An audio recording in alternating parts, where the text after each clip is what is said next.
if for an 18-year-old healthy individual, the risk to getting hospitalized if we have no underlying medical illness is very, very low. We know there is a risk, a very small risk, 1 in 5,000, that may get myocarditis, for example.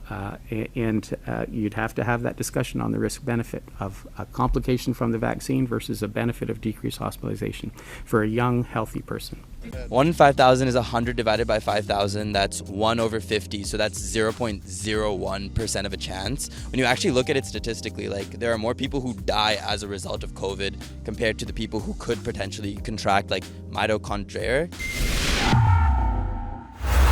Welcome back to Rebel News. This is Andrew outside of the University of Toronto Student Commons area, where they've instituted a booster requirement for any student who is coming back to live on residence. Now, is it because of the university's connection to Moderna research?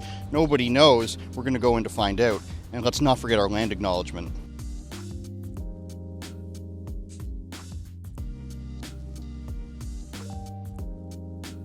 Hello there. Hey guys, we wanted to ask you guys a question about the if it's true that there's a booster requirement to live in these into the U of T dorms. Is that true? We don't have comments for that because we're not representing the University of Toronto. So okay. Is there anyone here that wants to speak to us? Yeah, probably not the student union. I mean, I do have my University of Toronto shirt.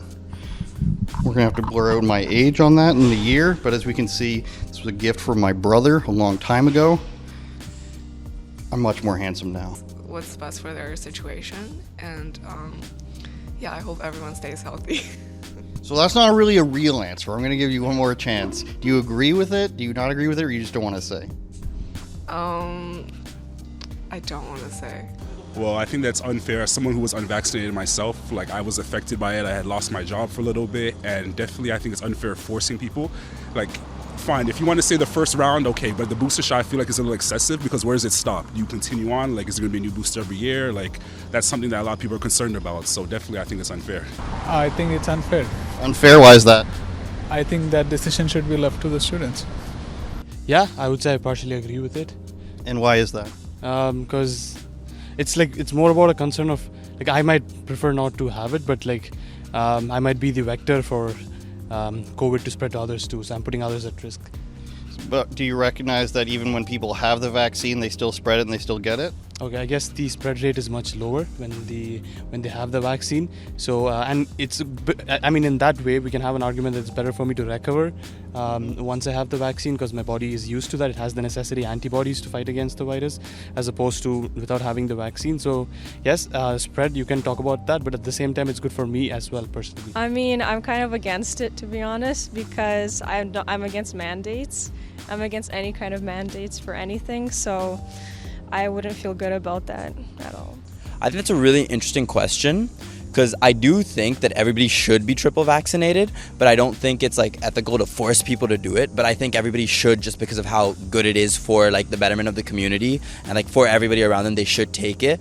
But like, so you're not into forcing people? I'm not into forcing people. But I do. That being said, I do think everybody should have it. I personally don't agree with it, but I'm moving out, so I mean, it doesn't affect my life. But I just think that, you know, maybe like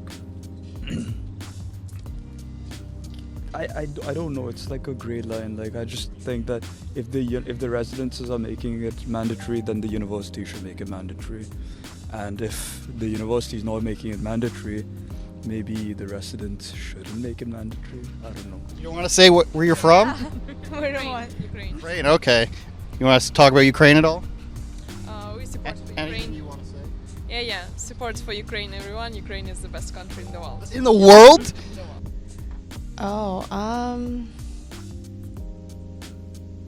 I don't really know, because I'm not a resident student, but extra precaution, I guess. I'm not sure if a third one is necessary, because currently I think the situation is better, and so I'm not sure if mandating it is required.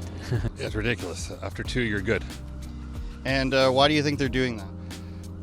Trying to justify their existence, trying to make themselves feel busy, I guess. Astronomy and astrophysics, Mauricio. If there's ever been a department where I can just walk in and get straight A's, it's that one. All you gotta say, flat Earth. The University of Toronto has a research agreement with Moderna, the vaccine manufacturer, to further research their mRNA vaccines. Do you think that influences the decision to mandate vaccine requirements or no? Oh yeah, absolutely, for sure. Yeah, I mean, if they're working together with them, obviously they'd want they'll be on their side, and they'll influence the students in the same way. All right. Anything else you want to say? No, but I think people should think critically. No, that's fair. Do you think it has anything to do with the U of T agreement? They have a research agreement with Moderna to further research mRNA vaccines. Do you think that plays into it at all, or do you have an opinion on that? I didn't know that fact, but if that is true and they do have a research agreement, I wouldn't be surprised if it does. But that being said, all the data does say that vaccines are beneficial, and there hasn't really been anything to say that it isn't beneficial. So I don't really see an issue with making us test subjects for it, especially for the betterment. Let me tell you what the head doctor of Ontario, what's his name again? Do you remember? Anyways, Dr. Kieran Moore, who makes the announcements for the vaccine mandates, the last time he promoted the third booster, as in the third vaccine, he said for men particularly between 18 and 25, there's a 1 in 5,000 chance of myocarditis, which is a severe heart condition. If for an 18-year-old healthy individual, the risk to getting hospitalized if we have no underlying medical illness is very, very low. We know there is a risk, a very small risk, 1 in 5,000, that may get myocarditis, for example. And you'd have to have that discussion on the risk-benefit of a complication from the vaccine versus a benefit of decreased hospitalization for a young, healthy person. 1 in 5,000 is 100 divided by 5,000. That's 1 over 50, so that's 0.01% of a chance. When you actually look at it statistically, there are more people who die as a result of COVID compared to the people who could potentially contract mitochondria. So count you though, but the amount of people under 20 years old who have died from COVID is extremely low. We're talking in the hundreds in the entire country in this whole time. So if there's 5,000 people in this residence, then one of them is going to get a heart condition where they may not have had any effect from COVID at all. Do you want to counter that? I have a counter for that. I like this. If you look at it from a utilitarian perspective, a majority of the people who are contributing the most to the economy are above 30 plus. They're the most of the people who are in positions of leadership, positions of power, and I guess the risk that it poses to them far outweighs it. And again, even though we aren't considered in that the category of people that are most at risk, eventually we would become in that category, and vaccinating would, I guess, help our community and help us as we grow older. Maybe when you get to that age group, but I think from now, and the reason why they have the multiple boosters and everything is because the antibodies wear off over a certain amount of time, which is why they're asking you to get it, every 3 months to start, and then every 9 months now is what they're saying to be up to date. So I think that if you were to get it at your age, for example, I'm guessing you're under 22 or something, that the antibodies you develop are shown to last much longer from this illness that doesn't affect your age group as harshly. You want to do one final point? I do have to get food anyway. I would still say, it's kind of like a flu shot, whereas, people have to consistently take flu shots because it makes us feel better. And, from what I know from my friends who are in life science, the whole consensus with COVID is that eventually speaking, it'll turn into, more of the common cold through these, continual boosters. So I would still advocate for, continually boosters. But, you do have a valid point in that you say that we aren't the category that's at risk. But I think for society to function, we need to kind of, accommodate for the people who are at risk for it. I have no idea what the Moderna controversy is. I think it does, because U of T is a research-based institution, so anything to do with research or involves research will really influence U of T's decision. I mean, listen, on the surface, yes, I could see it playing a role. Would it surprise me if it's playing a role?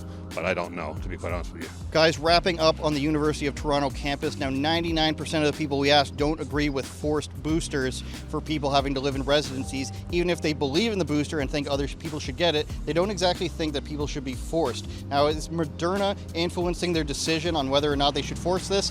Most people don't know, but we try to provide more information to them. What we want you guys to do is go to noforceboosters.com, consider pitching in, sign up for our website so you can get the latest information on stories like this and help us out in the future.